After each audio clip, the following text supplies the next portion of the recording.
Salut tout le monde, c'est School of Train, j'espère que vous allez bien. Comme je vous l'ai annoncé dans mon short d'hier, on commence aujourd'hui une série qui est SMF-MP, qui signifie les stations les moins fréquentées du métro parisien. Aujourd'hui, on commence avec notre top 10. Comme vous voyez, il n'y a pas grand monde derrière moi. Et là, du coup, on est aujourd'hui sur la ligne 7 bis à Botzaris.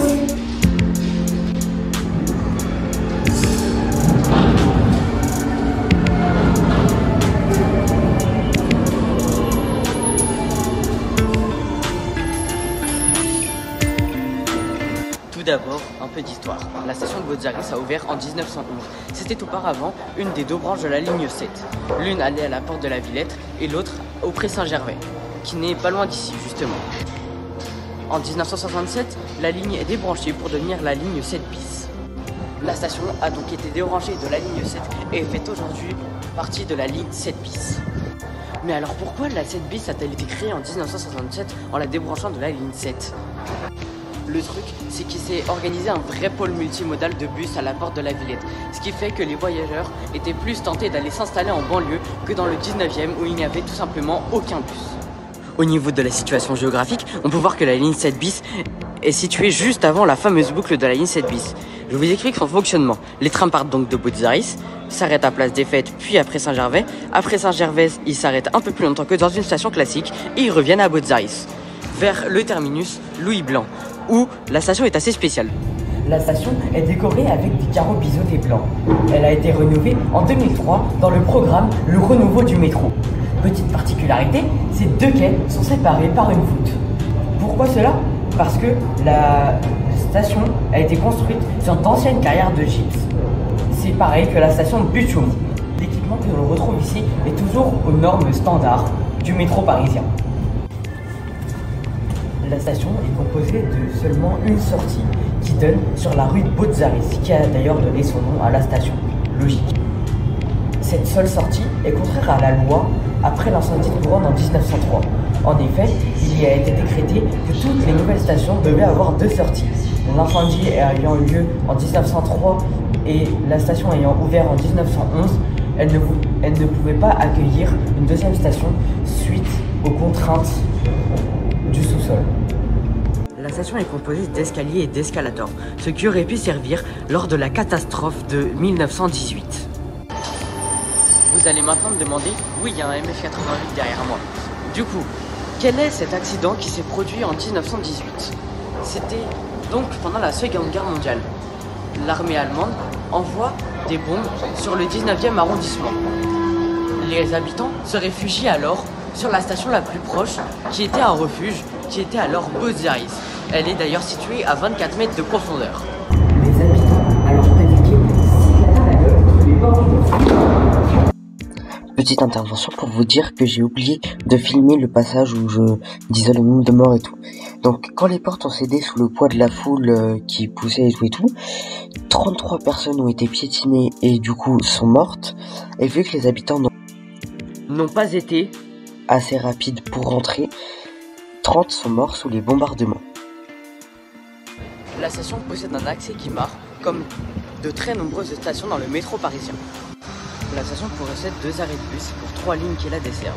Les deux premières sont le 48 et le 60 qui ramènent à la gare du Nord et à Romainville-Vassou, qui est sûrement en banlieue. Et la ligne 60 qui relie la porte de Montmartre à Gambetta, Japon. La station possède donc un axe nord-est qui permet de relier les quartiers de la capitale aux banlieues proches. Un autre axe nord-est jusqu'au sud-est est aussi à la station de Botzaris, avec la ligne 71 qui relie la porte de la Villette à la bibliothèque François Mitterrand. Et là, du coup, on est dans la direction de la bibliothèque François Mitterrand, mais on va pas y aller. Je suis de retour à la station Botzaris et je vais tester une petite course avec vous. Dites-moi en commentaire qui est-ce que vous pensez qui va gagner. Je vais donc marcher jusqu'à la station Bolivar et ensuite prendre le métro pour revenir à la station Botzaris. Je lancerai un chronomètre et celui qui sera le plus rapide aura gagné. C'est donc parti pour la marche et je lance le chronomètre.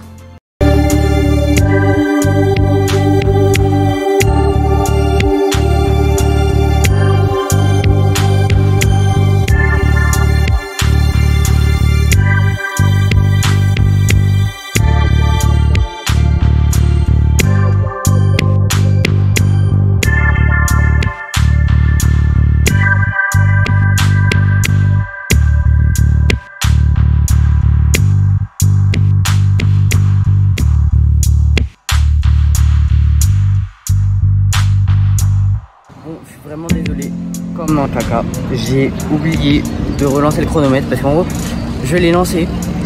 Je l'ai arrêté parce que j'étais en train de rechercher l'itinéraire et j'ai oublié de le relancer. Voilà. Du coup, ce sera un grand environ vraiment. Donc, je suis parti à 16h43 et là, il est actuellement 16h53. J'ai donc mis 10 minutes à arriver là. Du coup, je suis donc à l'entrée des Buttes-Chaumont et je vais aller vers la station Bolivar.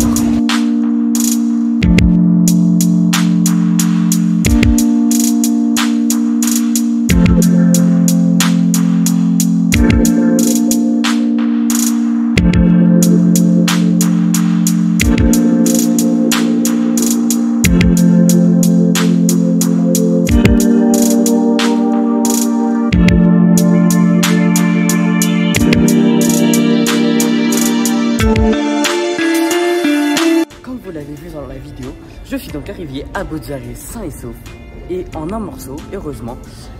Et du coup, je viens d'arrêter le chrono et nous nous sommes arrêtés à 10 minutes 30 en enlevant le temps d'attente qui était environ de 2 minutes 30, le temps de descendre et tout. Ça nous fait un total de 7 minutes 30, ce qui est plus court que les Buttes-Chaumont, mais je vous conseille quand même parce que c'est vraiment un point bien sympa dans Paris, bien naturel et tout. Terminons cette vidéo en beauté avec la fréquentation.